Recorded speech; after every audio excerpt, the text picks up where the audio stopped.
I'm live now. Sorry. Hey guys. All right. So, wanted to do a quick little live video here on YouTube. Haven't done one before. I was just looking through some web searches on our website.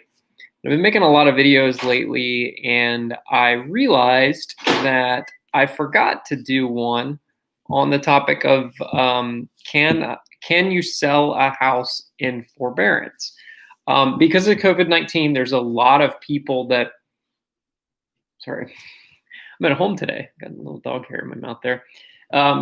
There's a lot of people at home during, or at home, a lot of people during COVID that opted to go into forbearance during their for their mortgage.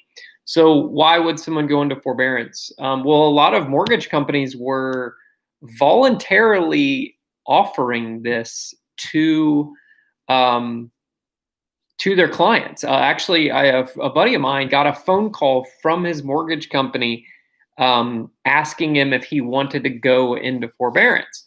After reviewing some of the fine print at that time, decided it wasn't the best choice at that moment in time, just because of the way that they were structuring it or whatever. And with forbearance, a lot of mortgage companies decided that they were just going to tack that on to the end of the note. Some of them would require you to pay that amount in full in, like, let's say you did a 90-day forbearance, so that would be 3 payments. Basically, in 90 days, they would ask you to pay 3 full months of payments to catch back up.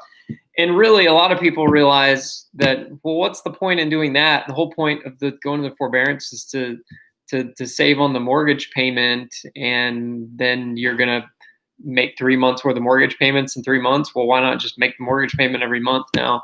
And a lot of companies said, no, we're just going to put it on the end. So if that's truly the case, and you read your the terms of that, and they truly are just going to tack it on at the end of the note, basically that means you're going to, instead of owing, let's say your mortgage, just for simplicity's sake, let's say your mortgage payment is $1,000, right?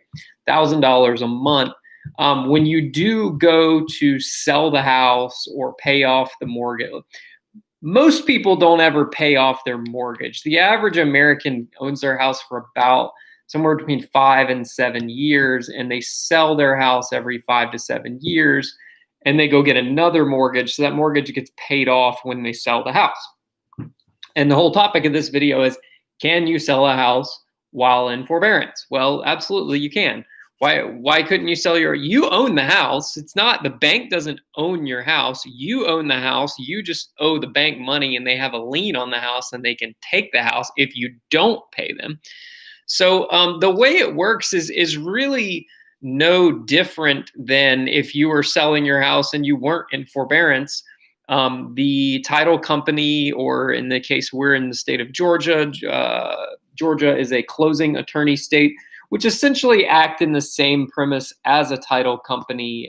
If you go to a state like New York, New Jersey, or something like that, they're an attorney state, but they're a little bit different because each side is represented by an attorney, and you don't want to sell a house in New York or New Jersey. My cousin is in real estate in New Jersey, and I have some friends who do real estate deals on the investment side in New York and New Jersey, and the sales process is so utterly painful and takes it takes months to sell a house up there just to get through escrow, like months. Versus here in Georgia, the benefit that we offer at my company at Arbor V Properties is sometimes, now pre-COVID, we could buy a house in like 7 days. Right now, title searches are still really, really slow to come back. They're getting a little bit better every month by month, but it's a lot slower. I don't really recommend that we try to close any faster than 2 weeks right now, because we've tried a few of them and they haven't worked out because we haven't gotten the title work back in time in order to close. So, but yeah, can you sell a house in forbearance? Absolutely. So the title company, you're going to request you're going to send the contract off to the title company, and they're going to request a payoff from the mortgage company. And the mortgage company already has that taken into account that you are in forbearance, and they're going to add that amount of those payments to what you owe them. So let's say your mortgage payment was $1,000 a month, and you've been in forbearance for 2 months. So that's $2,000 worth of mortgage payments. And let's say prior to the forbearance, you owed them $150,000. So now when you request the payoff is going to be $152,000 plus. When you do request a payoff, they calculate interest, because interest on a mortgage is billed in arrears. What does that mean?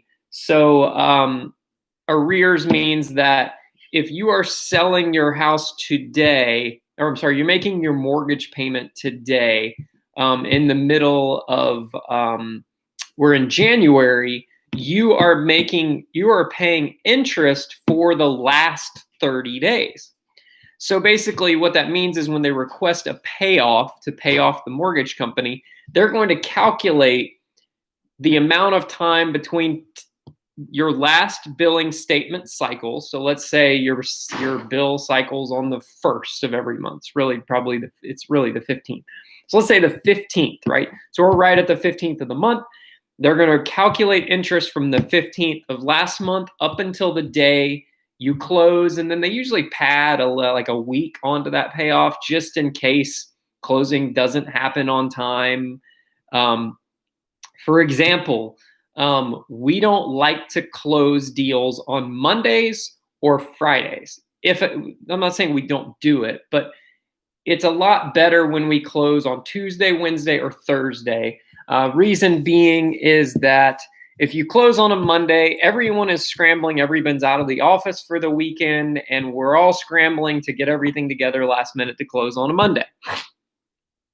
On a Friday, what happens? Well, everybody's ready to get out the door. And B, if you do an afternoon closing on a Friday, sometimes the wire transfers do not get transmitted out in time, and people don't receive their by people, I mean the seller of the house does not receive their wire transfer until Monday morning, because wire transfers don't process on the weekends, and the wire transfer has to be sent out to the Treasury, and then it has to be sent out to the bank. And sometimes the Treasury, like if it's an end of month closing or a first of month closing or a middle of the month closing, the Treasury might be backed up. There was an instance we closed a deal on the 31st of the month, and we sent the wire out that morning at like 10 o'clock.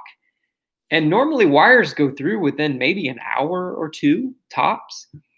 The wire didn't come in until like 5 o'clock that afternoon. It was just lost out in the ether somewhere, sitting out at the Fed or at the Treasury, and then it has to go out to the bank. And it was just like lost out in nowhere.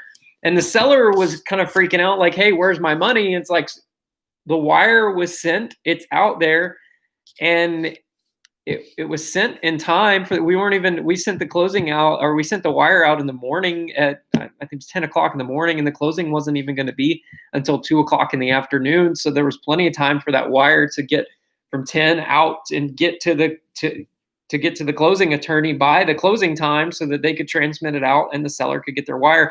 But our wire, as the buyer, was just stuck out in the ether, who knows where it was, for many, many hours before it finally transmitted and was received by the closing attorney, and then they transmitted the money out. But at that point, it was already past the cutoff time in the afternoon, and normally the cutoff time, they stop processing wires at 6 o'clock p.m. Pacific time. They have to receive it by, I believe it's 4:30 p.m. Essentially Eastern time, and they will transmit up until 6 p.m. Pacific time. So basically that's 9 p.m. Eastern time that you could receive it, but it's got to be out there and processed by a certain time, but they can still come in after the fact. So anyways, that's why we don't like to close on Friday afternoons if we don't have to, because wire transfers get held up and they don't get processed. And it's Friday, and everybody wants to close on a Friday. People want to buy their new house on a Friday and move in over the weekend. So it's a common day. So anyways, we don't do that. But back to the forbearance thing. Again, it doesn't really matter. It doesn't make a difference. Yes, you can sell a house in forbearance. They're just going to request the payoff from the mortgage company, and they're going to tack on whatever you owe as the forbearance, and that's going to up your payoff amount. You can even sell a foreclosed house up to a couple days before the auction. We buy them right before the auction all the time. Sometimes we've actually had to freeze the auction by just calling in and making a payment to stop the foreclosure process. We've done that with foreclosures before, where basically we're ready to close, but we couldn't get everything out perfectly in time, but we needed to stop the auction. Sometimes we can just call the foreclosure attorney and call the bank and say, hey, we're closing right now, and the title company, the closing attorney, sends the settlement statement, says, hey, we're closing in 15 minutes or 2 hours or whatever. Can you stop the auction? And they'll usually do it because they see that, oh, the money's in the account, it's ready to go, it's finalized. But sometimes we've actually had to call in and actually make a payment over the phone and pay the reinstatement amount, which is the past due amount, just to stop it and stop the auction. And again, we don't do that unless we're comfortable buying the house and we know we've done a title search process and we know that the title is clear and there aren't any other things that might come up, which is why I usually wait until we can actually close and buy it. And then our closing attorney is going to wire the money to the bank to stop the foreclosure process, and they'll receive their money and they get paid off at that point. And depending on how far along you are in the foreclosure process, your amount may differ in terms of what your payoff might be and who we need to talk to. Sometimes we actually have to talk to the foreclosure attorney because there's an attorney that's hired to handle the foreclosure.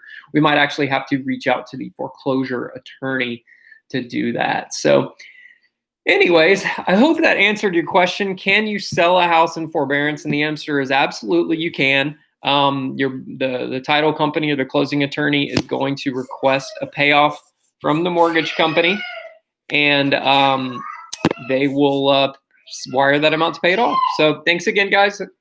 Thanks for joining.